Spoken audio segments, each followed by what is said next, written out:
بسم الله الرحمن الرحيم. مرحبا بكم أعزائي تلاميذ السنة الثانية باك أوريا l'option de SVT, PC.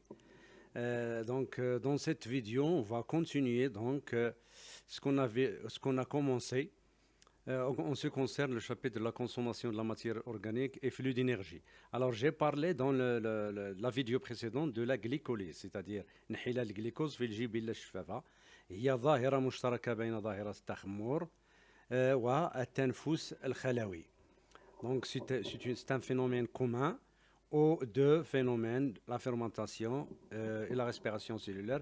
Et la glycolyse, il se déroule dans le hyaloplasme, le jibille الشفافة, dans des conditions anaérobies, c'est-à-dire sans oxygène. Le résultat de cette glycolyse, révisez la vidéo précédente dans la chaîne SVT plus Carbal toujours, c'est la formation de l'acide pyruvique. CH3, vous vous souvenez, COH.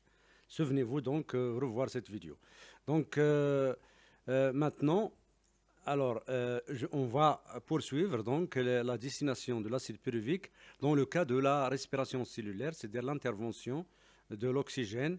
Bien sûr, il y a intervention d'un organe cellulaire très important, c'est la mitochondrie. Donc c'est la mitochondrie où il sera dégradé totalement en CO2 plus H2O plus l'énergie bien sûr. Voilà, donc dans cette vidéo, je vais parler donc de les étapes, des réactions, voilà, de dégradation de l'acide pyruvique au sein de la mitochondrie. Donc je rappelle que la mitochondrie, donc c'est un organe cellulaire clos fermé sur lui-même.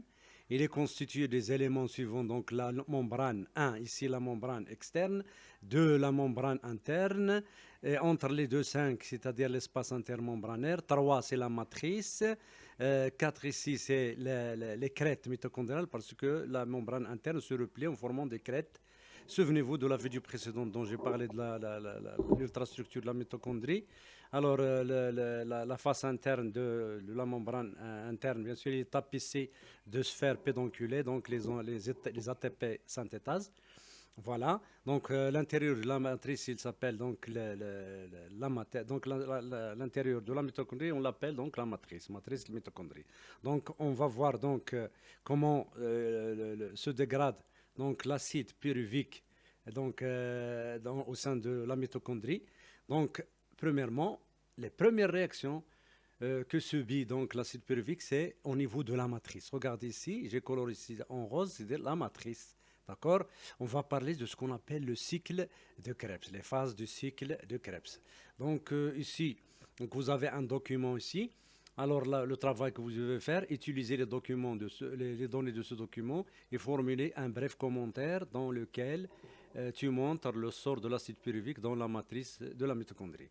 يستعمل معطيات هذه الوثيقة وصوغ تعليقا موجزا تبين من خلاله مصير حمض البيروفيك داخل ماتريس الميتوكوندري. D'accord? Donc la première des choses que vous devez comprendre, alors l'acide pyruvique c'est une molécule donc à 3 carbones, C3. Donc CH3CO, COH. Donc vous avez ici le radical acide, COH. Donc vous avez ici le carbone et vous avez ici l'hydrogène. La première des choses que va subir donc l'acide pyruvique, c'est une réaction de décarboxylation, إزالة الكربون, تفاعل إزالة الكربون, avec les enzymes appelées donc décarboxylase, donc enzymes إزالة الكربون. Alors le carbone, il sera dégagé sous forme de CO2. Donc هذا غادي يمشي. D'accord?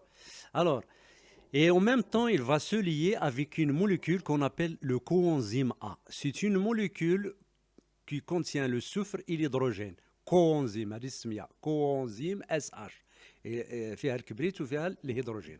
Donc l'hydrogène du coenzyme A plus cet hydrogène de l'acide pyruvique, il va être capté par l'accepteur de protons et d'électrons NAD+, qui va passer d'un état oxydé vers un état d'un état donc réduit NH2.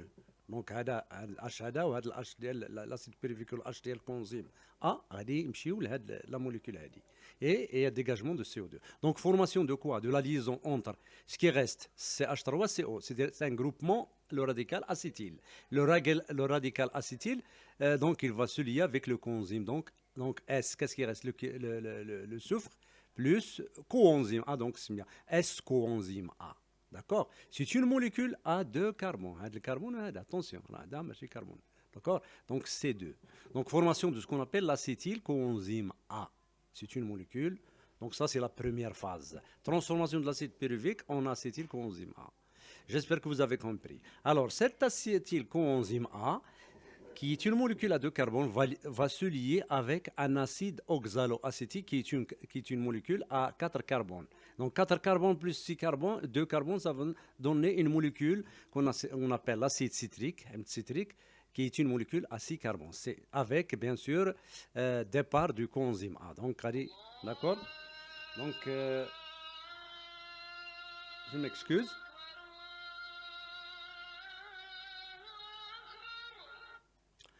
Alors, cette molécule, l'acide citrique, va subir donc des réactions de ce qu'on appelle toujours la décarboxylation et la déshydrogénation. L'hydrogène, il sera capté par l'accepteur d'électrons de protons NAD+, qui passe de la forme oxydée et à la forme réduite. Et une décarboxylation, donc déshydrogénation, donc formation de NADH2, décarboxylation, c'est la formation du CO2, dégagement du CO2 vers l'extérieur.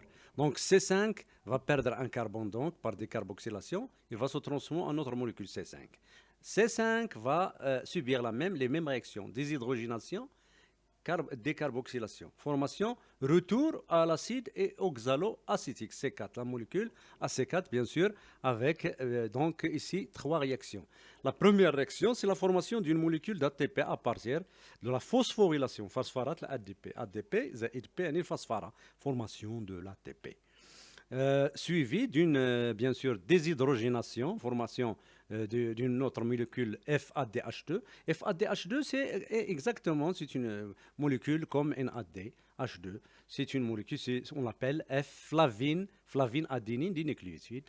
Ou NAD, c'est une nicotinamide adénine dinucléotide. D'accord?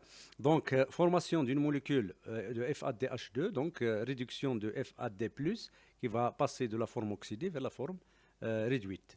Et donc pour retourner donc fermer donc le cycle, et il y a une déshydrogénation qui va réduire NAD+ qui passe à NADH2.